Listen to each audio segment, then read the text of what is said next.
Hello, dear student. Welcome back to your favorite YouTube channel, Dhruv Star Classes. आज हम लेके आए हैं third semester BA third semester का पेपर जिसका नाम है discipline Pacific course and courses. यानी ये जो पेपर है आपका DSCC सेकंड के नाम से जाना जाता है। इस टाइटल का कोर्स का नाम है political social and economics history of medieval India, अर्थात मध्यकालीन भारत की राजनीति, समाज, अर्थव्यवस्था और इतिहास। तो इस पेपर का पैटर्न मैं बता देती हूँ आपको कैसे रहेगा। ए पार्ट जिसमें आपके 10 क्वेश्चन रहेंगे और वो 2-2 नंबर के रहेंगे। टोटल ये पार्ट 20 नंबर का होगा। फिर रहेगा बी पार्ट जिसमें टोटल आपके 5 क्वेश्चन होंगे, प्रत्येक क्वेश्चन 10 नंबर का रहेगा और ये पार्ट आपके 50 नंबर का रहेगा। तो ये टोटल पेपर आपके 70 नंबर का रहेगा, जिसमें 30 नंबर आपके इंटरनल असाइनमेंट के दिए जाएंगे आपके कॉलेज से, जब आप रेगुलर स्टूडेंट रहते हैं तब। अब हम बात करते हैं पेपर के फर्स्ट यूनिट के फर्स्ट चैप्टर की, जिसका नाम है मध्यकालीन भारत के इतिहास को जानने के स्रोत।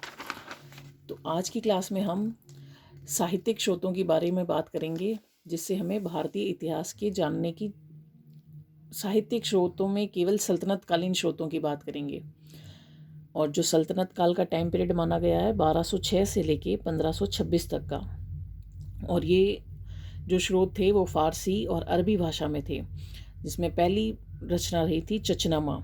यह मूल रूप से तो अरबी भाषा में लिखा गया ग्रंथ है और फारसी में इसका अनुवाद मोहम्मद अली खूफी ने किया था। इस पुस्तक में अरबों की सिंध विजय का इतिहास मिलता है। इसे तारीख सिंध या तारीख हिंद भी कहा जाता है। अगली रचना है तारीख मसूदी, जिसके लेखक अब्बुल फजल मोहम्मद बिन हुसैन अल बहरी थे। इस पुस्तक में महमूद गजनवी तथा मसूद का इतिहास मिलता है।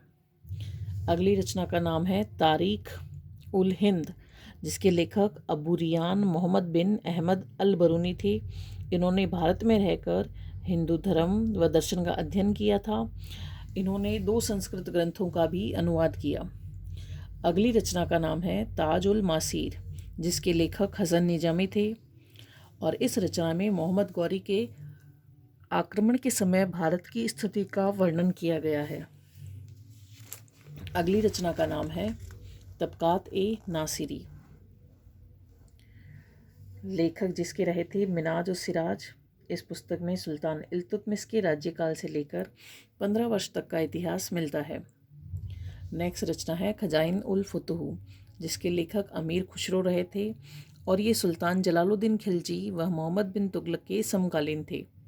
इसमें 1311 ईस्वी में की गई अलाउद्दीन खिलजी की विजयों का उल्लेख मिलता है। अमीर खुसरो की अन्य पुस्तकों में का नाम है नुह सिपीहर, तुगलकनामा, विफ्ता उल फुतूह और देवल रानी। सल्तनत कालीन स्रोतों में अगली रचना का बात करें तो जिसका नाम है किताबुल रहला, जिसके लेखक इब्न बतूता थे। यह मोरक्को के यात्री थे और मोहम्मद तुगलक के शासनकाल में भारत आए थे। इसमें अपने यात्रा वृतांत में भारत की भौगोलिक स्थिति का वर्णन किया। अगली रचना का नाम है तारीख फिरोज शाही, जिसके लेखक जियाउद्दीन बर्नी थे। इसमें मोहम्मद तुगलक तथा फिरोज तुगलक के शासनकाल का वर्णन मिल किया। अगली रचना का नाम है तारीख मुबारक शाही, जिसके लेखक या हया बिन अहमद अब्दुल सरहिंदी थे। इसमें मोहम्मद गौरी से लेकर शैद वंश तक के इतिहास की जानकारी मिलती है। अगली रचना है तारीख सलातीन अफ़गानी, जिसके लेखक अहमद यादगार थे, और इस रचना में इब्राहिम लोदी व मुग़लों के शासनकाल की जानकारी मिलती है। अगली क्लास में हम बात करेंगे मुग़लकालीन इतिहास की जानकारी के स्रोतों के बारे में। सल्तनतकालीन स्रोतों की टोटल 10 रचनाओं के बारे में हमने पढ़ा, और जिनके लेखक और उनकी यात्रा वृतांतों के बारे में दी गई जानकारी की सूचना आपको पहुंचाई गई। अगली क्लास में हम मिलेंगे अगले टॉपिक के साथ। तब तक गुड नाइट।